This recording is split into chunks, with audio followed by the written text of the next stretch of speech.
Welcome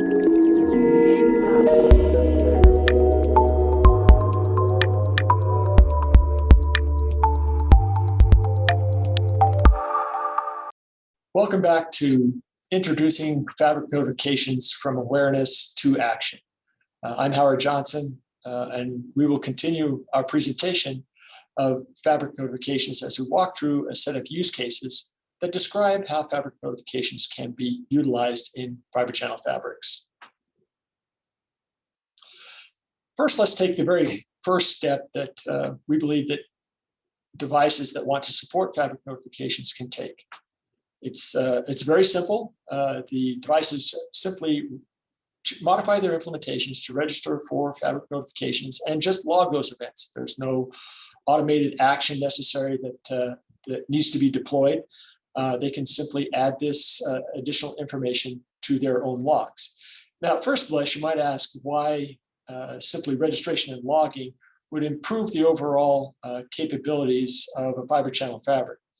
So let's initially realize what the original problem was, and that is that we have a particular path or link in the environment that is performing in a marginal fashion. And that is that either has some type of persistent intermittent link integrity issue, or it has some type of congestion issue that tends to ebb and flow in the environment, making it difficult to pinpoint and therefore isolate and mitigate for the administrators in the environment.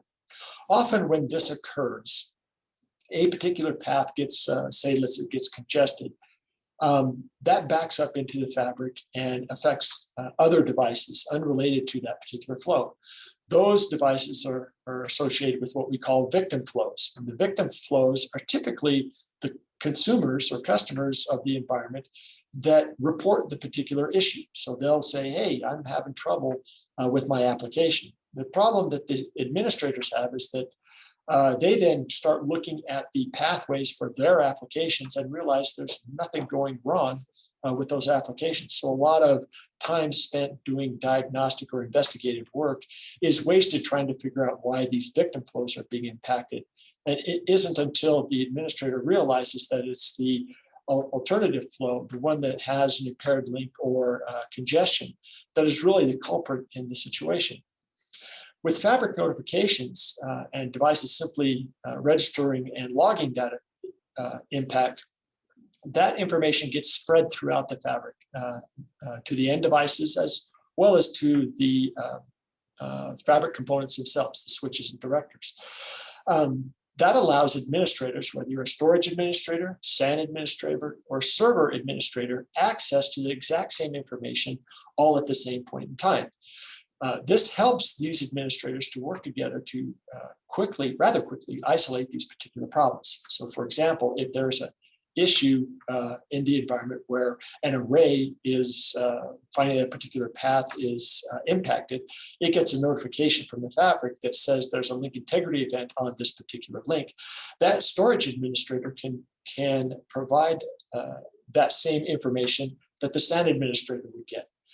Perhaps the storage administrator is more sensitive to the particular issue, so he doesn't have to involve the SAN administrator because that event has all the information that he needs to isolate and identify the particular problem. The second step is for all of the end devices to be able to perform a certain level of link integrity evaluations themselves. All of the componentry in fiber channel fabrics have the ability now to be able to monitor links, look for particular types of errors, count those errors, and then establish thresholds associated with those errors to determine when a link has become marginal or when the link is completely not usable. As we mentioned before, a link that is not usable is just simply taken down. It's much easier to isolate in large environments because the link just isn't working, and a lot of alarms will go off in that particular case pointing at the bad link. It's the marginal link, the one that just hits an error every now and then, say once an hour or maybe even once a day in particular cases, that become the kinds of problems that drive administrators quite bonkers as they try to isolate that particular problem.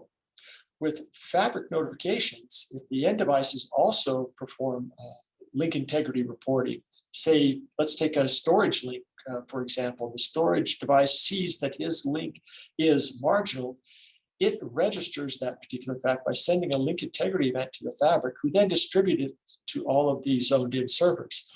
Those servers can percolate that up from the HBA to the MPIO driver, and the MPIO driver can use an alternative path. This is the type of automated recovery actions that we feel will significantly enhance the reliability and resiliency of fiber channel fabrics. With this particular type of solution, the SAN administrators are really not involved except as a post-mortem type of activity to identify which link it was that was the culprit in the activity, and that's identified in the payload of the fabric notifications. They can schedule the maintenance for that particular link at a point in time that doesn't hinder operations. Meanwhile, because the devices that are involved have automatically moved their workloads to alternative paths, the activities in the SAN continue as usual, therefore increasing the resiliency and the performance characteristics of the SAN. Another case that is quite difficult to resolve using manual type of techniques is target credit stall. This is a particular condition that can occur either from organic growth of the fabric, where the fan-in ratio of a particular storage device becomes much, much larger than the recommended standards have identified, and the server devices have all descended upon a particular storage device port all at once. What happens is that the resources inside the storage device become consumed to the point where they back up frames into the HBA or the adapter level, and then the adapter's buffers become consumed to the point where now that IO has to back up into the fabric. Again, once the IO backs up into the fabric, especially if it backs up to the level of an ISL, all other flows are impacted. When that happens, there can be thousands of victim flows that are impacted, and that wreaks considerable havoc over the environment. But utilizing fabric notifications, a storage array can take several actions. One, if it realizes that the resources inside the array are being consumed above a particular threshold, it can send a fabric notification to the fabric to be distributed to the end devices that are zoned with that particular port. And those end devices then can back off at their request rate to that particular storage device until the storage device says that that particular condition has been alleviated. Also, they can take an action that says that if certain commands that are buffered in the unsolicited command queue cannot be processed in a reasonable amount of time, that is the frame discard timeout value, they can discard those frames and allow the existing recovery mechanisms to retry that particular command. So these are tools that provide the storage device with mechanisms to automatically mitigate the target credit stall condition. In a read-over subscription case, there are a number of things that can take place. So let's first look at the server side of things. If a server realizes that is read-over subscribed, the HBA can actually take throttling actions that will reduce the read request rate for that particular server. And by doing so, he can back off to the point where it matches its consumption rate. That is, the outstanding IO is no greater than the ability for that particular server device to be able to consume that data. Another thing that can action that can take place is that a storage device could be notified that read-over subscription of a server has occurred, and it can determine what the speed of that particular server port is, and then do speed matching. This often occurs when, say, an 8 gig fabric gets upgraded with new storage devices, and those storage devices are 32 gig flash arrays capable of generating IO at a tremendous rate, but the servers have not been updated yet. So the server is still asking for a whole bunch of IO, but only at an 8 gig rate. The storage device, when he gets the fabric notification, can automatically look at that and say, oh, this server can only consume things at an 8 gig data rate. So I'm going to back off and paste the IO that I send to that server to 8 gig.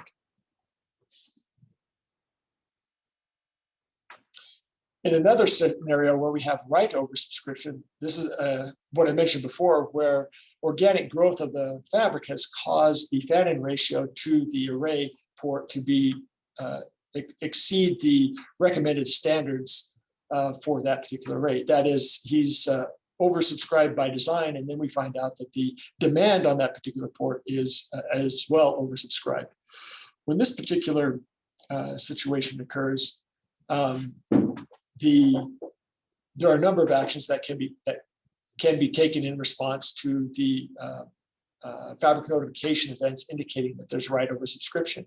One, we can use an alternative path to help balance out the load to that particular one, or we can also do throttling at the target level. So the target can say, hey, I'm oversubscribed, so I'm going to start throttling the transfer readies to all of the servers that are trying to contact me so that I can get it to a level where I can handle it. Again, he can also use the frame discard timeout value as well to alleviate the back pressure on the fabric.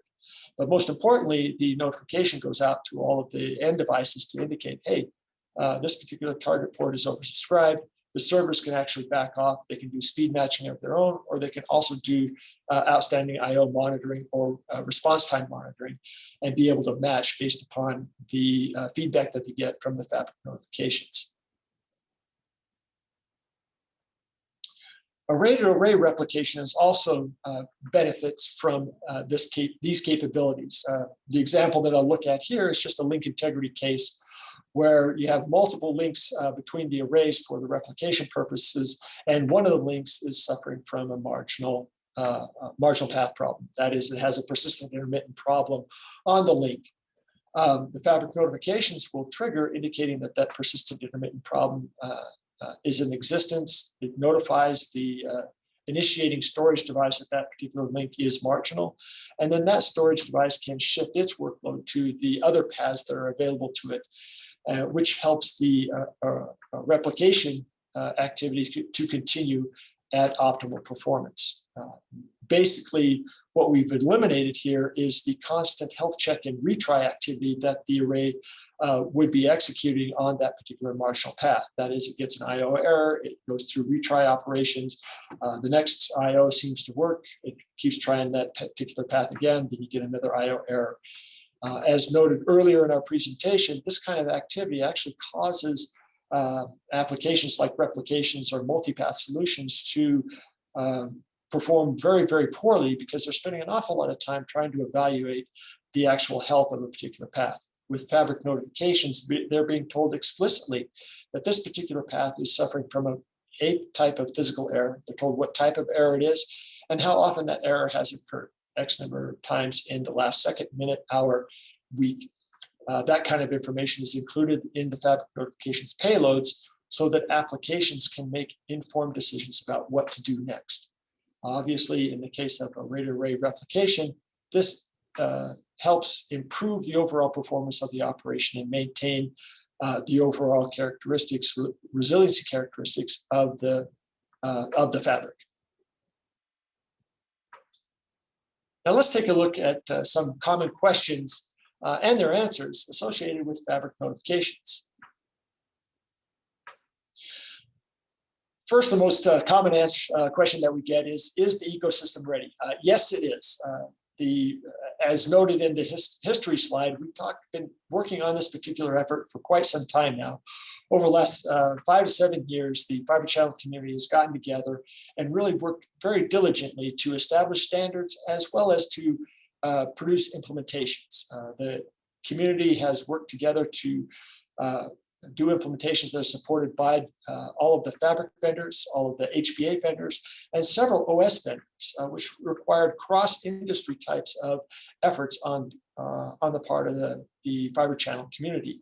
In fact, as of November of last year, IBM AIX 7.2 TL5 supports fabric notifications, and Red Hat RHEL 8.3 with the EPEL 8 package also provides an MPIO solution that takes advantage of fabric notifications. Certainly, the Fabrics and the HBA vendors support this capability in all of their Gen 6 solutions, as well as their Gen 7 solutions. The congestion signaling functionality is supported as part of a Gen 7 offering.